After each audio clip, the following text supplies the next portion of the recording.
7월 30일 기준 5대 은행의 마이너스 통장 잔액은 44조 4,669억 원으로 2022년 8월 이후 최대치로 집계됐습니다. 마이너스 통장을 포함한 전체 개인 신용대출 잔액은 지난달 30일 기준 110조 484억 원으로 2023년 3월 이후 3년 4개월 만에 최대치를 기록하기도 했습니다. 주택담보대출 잔액 역시 617조 4,287억 원으로 6월 말에 비해 2조 2,831억 원 늘었는데 이는 지난해 8월 이후 최대 폭을 기록한 수치입니다. 문제는 증시 급락 과정에서 대규모 반대 매매가 발생했음에도 개인 투자자들의 비투 열기가 좀처럼 식지 않고 있다는 점입니다. 주가가 일정 수준 아래로 떨어지면 증권사가 담보로 잡은 주식을 강제로 처분하면서 투자자는 원금 대부분을 잃거나 빚까지 떠안을 수 있습니다. 실제로 최근 변동성 장세에서 미수거래와 신용융자 계좌가 잇따라 청산됐지만 일부 투자자들은 손실을 만회하겠다며 마이너스 통장과 신용대출을 다시 끌어와 주식시장에 뛰어들고 있는 상황입니다. 이 때문에 시장이 추가 하락할 경우 반대 매매가 또 다른 주가 하락을 부르는 악순환이 반복될 수 있다는 경고가 나옵니다. 24일 금융투자협회에 따르면 23일 신용거래융자 장호는 32조 7,492억 원으로 4월 9일 이후 3개월여 만에 가장 낮았습니다.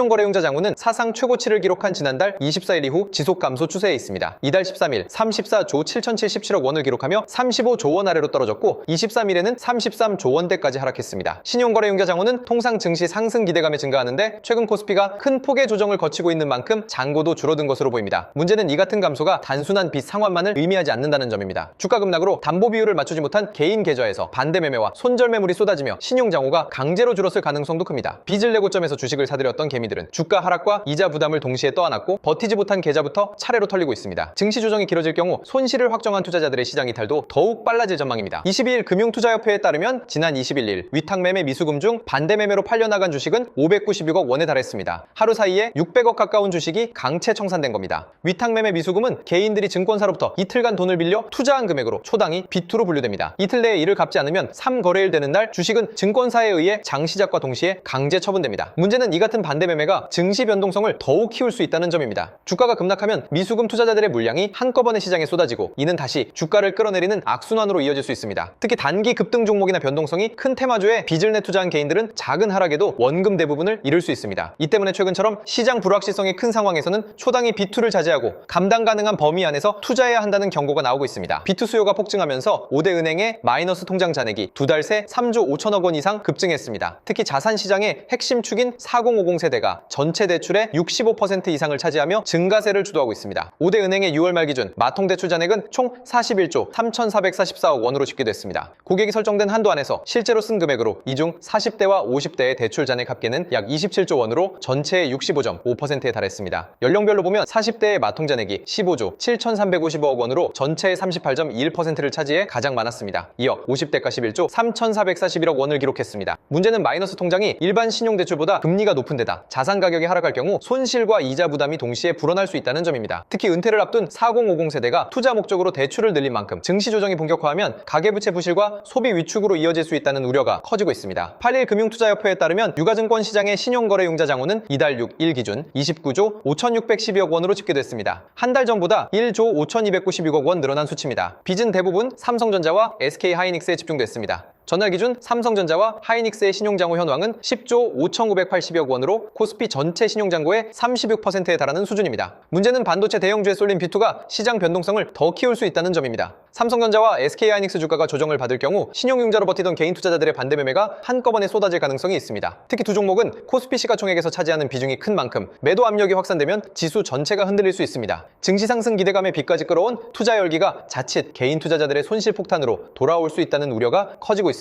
5일 금융투자협회에 따르면 올해 2분기 신용거래융자 잔액과 예탁증권담보융자를 합산한 일평균 비투 규모는 61조 9,084억 원으로 집계되며 역대 최고 수준을 기록했습니다. 신용거래융자 잔액은 일평균 35조 9,418억 원으로 지난 1분기보다 4조 9,292억 원 증가했습니다. 주식을 담보로 한 예탁증권담보융자는 일평균 25조 9,666억 원으로 나타났습니다. 문제는 주가가 조금만 흔들려도 담보가치 하락으로 반대 매매가 급증할 수 있다는 점입니다. 증권사는 담보 비율이 일정 수준 아래로 떨어지면 투자자 의사와 관계없이 보유 주식을 강제로 처분할 수 있습니다. 빚으로 버틴 매수세가 시장 하락 국면에서는 오히려 매도 폭탄으로 바뀌며 낙폭을 키우는 악순환이 벌어질 수 있습니다. 여기에 금리 부담까지 겹치면 개인 투자자의 버티기 여력은 더 약해질 수밖에 없습니다. 특히 외국인 매도세나 환율 급등 같은 충격이 겹칠 경우 비투 물량이 한꺼번에 청산되며 시장 변동성이 급격히 확대될 수 있다는 우려가 커지고 있습니다. 지난 25일 기준 5대 은행의 개인 마이너스 통장 잔액은 43조 3,363억 원으로 집계됐습니다. 역대 월말 잔액 잔액 기준으로는 2022년 10월 말 이후 3년 8개월 만에 최대 규모입니다. 은행권은 B2 확산을 막기 위해 신용대출 한도를 축소하거나 비대면 대출 접수를 제한하는 등의 관리에 나서고 있지만, 다만 이미 개설된 마이너스 통장은 필요할 때 사용할 수 있어 규제 효과는 제한적일 것으로 보입니다. 문제는 증시 변동성이 커질 경우입니다. 마이너스 통장으로 주식 투자에 나선 차주들은 주가 하락과 대출이자 부담을 동시에 떠안을 수 있습니다. 특히 고금리 신용대출은 원리금 상환 부담이 빠르게 불어나 손실을 만회하려는 추가 대출로 이어질 가능성도 큽니다. 금융권에서는 빚투자금이 특정 종목에 과도하게 몰린 상황에서 급락장이 발생하면 반대 매매와 개인 투자자들의 연쇄 손실이 확대될 수 있다고 우려합니다. 가계대출 관리가 늦어질수록 금융시장 불안과 취약 차주의 부실 위험도 함께 커질 수 있다는 지적입니다. 24일 한국은행이 발간한 2026년 상반기 금융안정보고서에 따르면 5월 말 기준 신용융자 신용미수 잔액은 39조 4천억 원으로 1년 전보다 약 N배 가까이 폭증했습니다. 신용융자의 신용미수는 증권사 돈을 빌려 주식을 사는 레버리지 거래입니다. 문제는 최근 증시 변동성이 커진 상황에서 이 같은 B2 규모가 시장의 추가 하락을 증폭시킬 수 있다는 점입니다. 주가가 일정 수준 아래로 떨어지면 증권사는 담보 비율을 맞추기 위해 투자자에게 추가 자금을 요구하고, 이를 충족하지 못할 경우 보유 주식을 강제로 처분하는 반대 매매에 나섭니다. 반대 매매 물량이 한꺼번에 쏟아지면 주가가 더 하락하고 다시 강제 청산이 늘어나는 악순환이 발생할 수 있습니다. 특히 외국인과 기관의 매도세까지 겹칠 경우 개인 투자자들의 손실은 더욱 빠르게 불어날 수 있습니다. 시장에서는 증시 급락이 이어질 경우 B2 투자자들의 연쇄 손실이 금융시장 전반의 불안으로 번질 수 있다는 우려가 커지고 있습니다. 카드론 잔액이 43조 원을 돌파하며 사상 최대치를 기록했습니다. 5월 가정의 달을 맞아 자금 수요가 늘어나고 은행권 대출 문턱이 높아진 영향으로 보입니다. 22일 여신금융협회에 따르면 9개 신용카드사의 5월 말 카드론 잔액은 43조 2,534억 원으로 전월 말 대비 2,704억 원 증가했습니다. 카드론을 상환하지 못해 다시 대출을 실행하는 대환대출 잔액은 1조 6,559억 원으로 전월 대비 576억 원 증가했습니다. 결제 대금을 다음 달로 넘기는 결제성 리볼빙 2월 잔액도 6조 7,999억 원으로 전월 대비 934억 원 증가했습니다. 문제는 카드론과 리볼빙이 일반 은행 대출보다 금리가 높아 취약 차주의 상환 부담을 빠르게 키울 수 있다는 점입니다. 특히 대환대출 증가는 기존 빚을 갚기 위해 또 다른 빚을 내는 이른바 돌려막기가 확산하고 있다는 신호로 해석됩니다. 고금리 상황이 장기화하고 경기 둔화로 소득 여건까지 악화할 경우 카드 대금 연체가 급증하면서 가계부채 부실이 금융권 전반으로 번질 수 있다는 우려가 나옵니다. 14일 금융권에 따르면 5대 은행의 주담대 고정금리 상단은 최근 연 7.5% 안팎까지 상승했습니다. 지난달 말 최고금리는 7.1% 수준이었지만 2주 사이 약 0.4%포인트 가까이 오른 겁니다. 1년 만기 신용대출 금리도 상단이 연 6%를 돌파했습니다. 이 때문에 시장에선 주담대 8%, 신용대출 7% 금리 시대가 현실화할 수 있다는 우려가 나옵니다. 대출 금리를 끌어올리는 직접적인 요인은 채권 금리 상승입니다. 고정형 주담대 금리의 기준이 되는 은행채 5연물 금리가 오르면서 은행의 자금 조달 비용이 상승했습니다. 문제는 기준금리가 오르기도 전에 시장금리가 먼저 뛰면서 대출자들의 부담이 빠르게 커지고 있다는 점입니다. 주담대 금리가 8%에 근접하면 수억 원을 빌린 차주의 연간 이자 부담은 수백만 원씩 늘어날 수 있습니다. 여기에 신용대출 금리까지 동반 상승하면 영끌 B2 차주들의 상환 여력이 급격히 악화하고 연체 증가와 급매물 출회로 부동산과 주식시장에도 충격이 번질 수 있다는 우려가 나옵니다. 코스피가 급격한 조정을 보였음에도 불구하고 시중은행의 마이너스 통장 잔액이 6천억 원 넘게 증가한 것으로 나타났습니다. 5대 은행의 마이너스 통장 잔액은 지난 8일 기준 42조 9,516억 원으로 집계됐습니다. 역대 월말 잔액과 비교하면 2022년 11월 말 이후 3년 7개월여 만에 최대 규모입니다. 특히 코스피가 급격한 조정을 겪은 지난 5일과 8일 이틀 동안에만 마이너스 통장 잔액이 6,085억 원 증가했습니다. 5일에는 1,367억 원, 8일은 4,719억 원 증가했습니다. 문제는 이 자금이 단순 생활비가 아니라 증시 조정 국면에서 추가 매수나 손실 방어용으로 쓰였을 가능성이 크다는 점입니다. 마이너스 통장은 필요할 때마다 빌릴 수 있어 접근성은 높지만 금리가 상대적으로 높고 변동금리 비중도 커 상환 부담이 빠르게 불어날 수 있습니다. 특히 주가가 추가로 하락할 경우 빚으로 버티던 투자자들은 이자 부담과 평가 손실, 반대 매매 위험까지 동시에 떠안게 됩니다. 결국 마이너스 통장 잔액 증가는 개인 투자자들의 위험 선호가 여전히 꺾이지 않았다는 신호이자 시장 변동성이 커질수록 금융 취약성이 확대될 수 있다는 경고로 해석됩니다.